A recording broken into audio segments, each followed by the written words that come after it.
Bonjour à toutes, bonjour à tous, chères étudiantes, chers étudiants, chers apprenants, bonjour dans cette nouvelle vidéo consacrée à la présentation de Microsoft Access. Alors, on va essayer de voir dans cette vidéo une petite présentation de l'outil avec lequel on va travailler durant cette formation concernant les bases de données, c'est Microsoft Access. Alors, avant de lancer Microsoft Access et d'écrire l'interface du logiciel et attaquer la création des bases de données et toute manipulation des bases de données, donc on commence par une petite introduction afin de rappeler et dévoiler un ensemble de notions et concepts primordiaux à savoir. Alors, lorsqu'on parle de Microsoft Access, alors on peut dire que Microsoft Access, c'est un système de gestion de base de données. Et un système de gestion de base de données est un ensemble logiciel permettant de prendre en charge la structuration, le stockage, la mise à jour et la maintenance des données. Donc, on peut dire brièvement qu'un SGBD est un ensemble logiciel permettant la manipulation des données dans une base de données.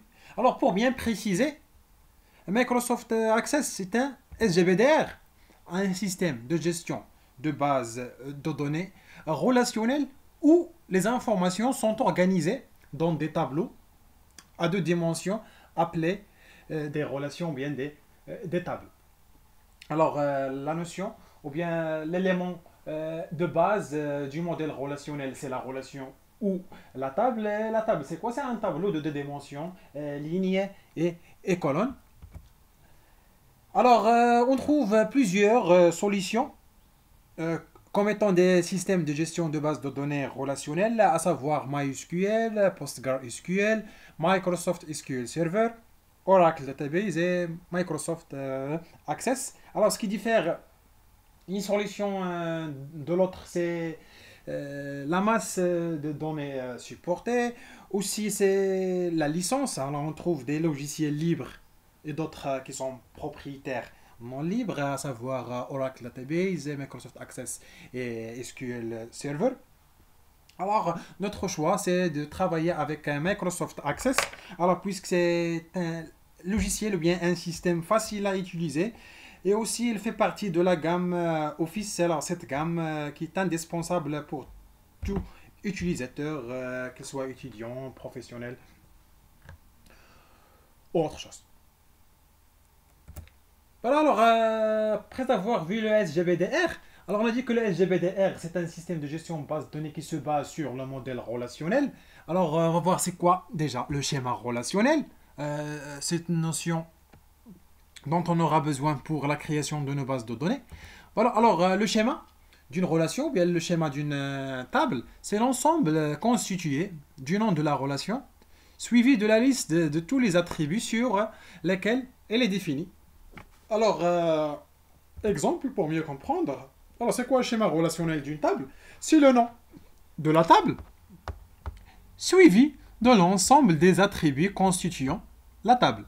Alors, par convention, on souligne les clés primaires et on fait précéder les clés étrangères par un dièse. Voilà, donc on a schéma relationnel de deux tables, donc le nom de la table, suivi des attributs. Alors, on va voir maintenant le schéma relationnel de la base de données. Alors, c'est quoi tout simplement un schéma d'une base de données? C'est l'ensemble des schémas, des relations ou bien des tables qui composent la base de données.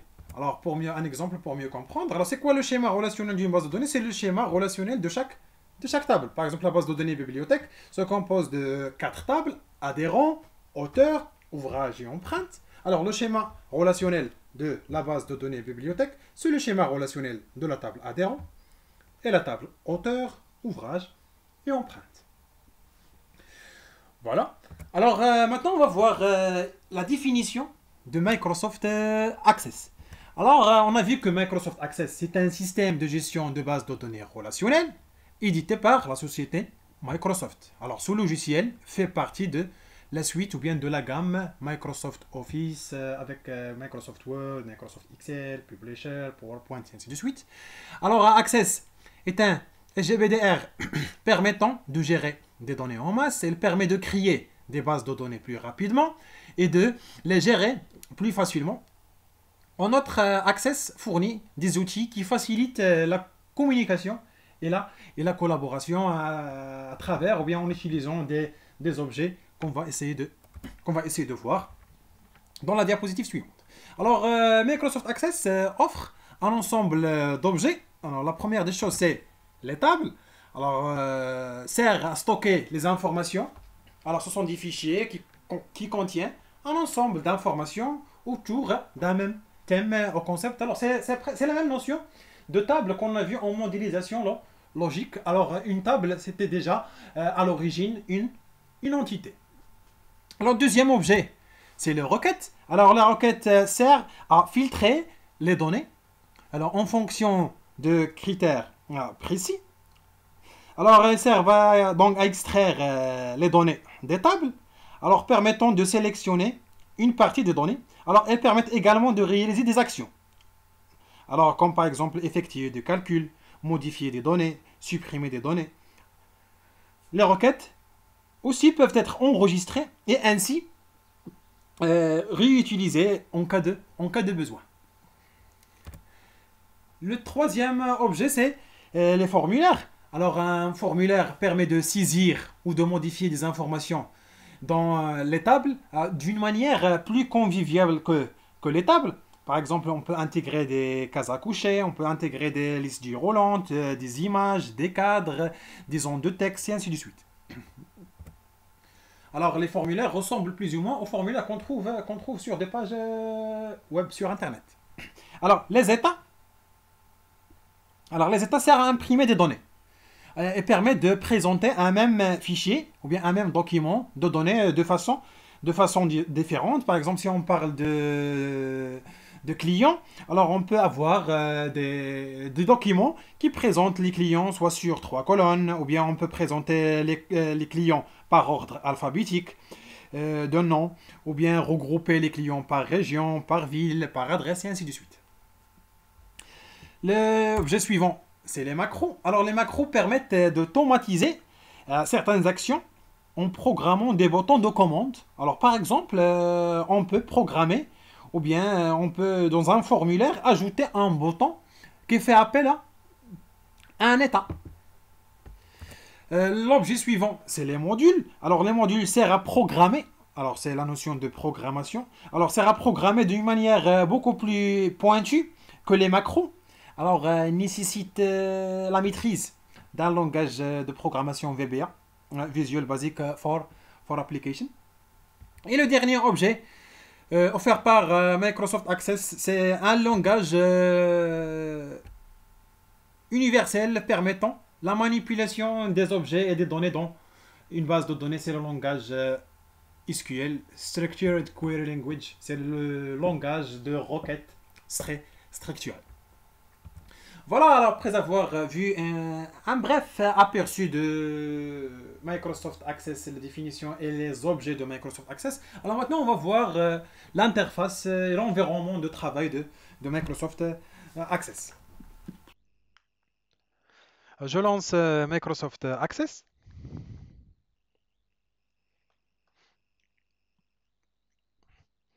Voilà, alors après avoir lancé Microsoft Access, alors l'écran d'accueil se divise principalement en parties. Alors la partie haute, c'est la partie permettant de créer une nouvelle base de données. Alors soit base de données vide ou bien base de données à partir d'un ensemble de modèles. Alors ce sont des modèles prédéfinis. Alors on clique sur Autre modèle pour voir l'ensemble des modèles. Voilà. Dans la partie Dans la partie en bas, on trouve l'ensemble des bases de données récentes sur lesquelles on a travaillé. Et la partie latérale qui contient des commandes accueil, c'est l'interface d'accueil, nouveau pour créer une nouvelle base de données, ouvrir, c'est pour ouvrir une base de données existante. Et on trouve trois commandes. Alors la première, c'est concerne le compte de Microsoft, plus des informations sur le produit. Alors on peut remarquer que le produit est activé. Alors je travaille avec la version 2016. Alors je vous conseille d'utiliser une version récente. donc soit 2013 ou bien même 2010, 2013, 2016 et 2016, et ne pas utiliser la version 2007, puisque la version 2007 ne contient un ensemble de fonctionnalités alors qu'on trouve dans les versions nouvelles.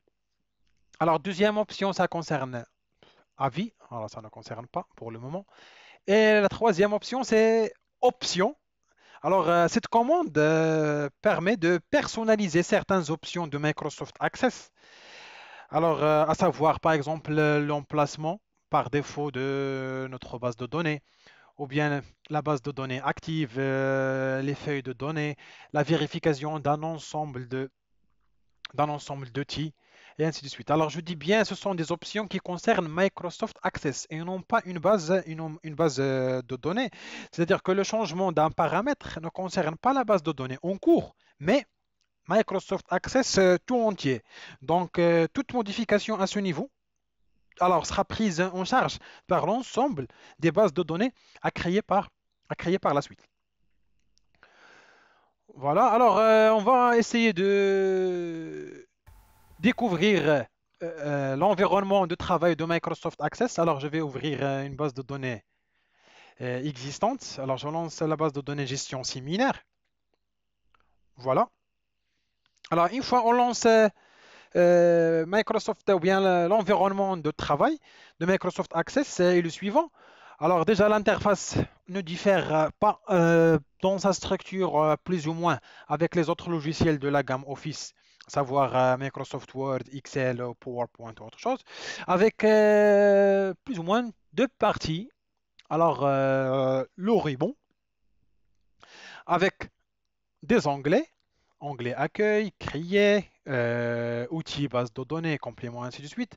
Alors, la partie ou bien la barre en haut, c'est ce qu'on appelle la barre du titre, qui indique le titre ou bien le nom de notre base de données et aussi le chemin d'accès ou bien l'adresse. Alors, le ruban se compose d'un ensemble d'onglets accueil. Et pour chaque onglet, il y a ce qu'on appelle du groupe du bouton. Par exemple, le groupe du bouton presse-papier, le groupe du bouton trier et filtrer, enregistrement et ainsi de suite. Donc, chaque onglet contient des, des groupes appropriés à chaque onglet. Donc, on va essayer de voir plus ou moins l'ensemble des onglets. Mais avant de voir les onglets, on va voir l'environnement de travail. Alors, l'environnement de travail,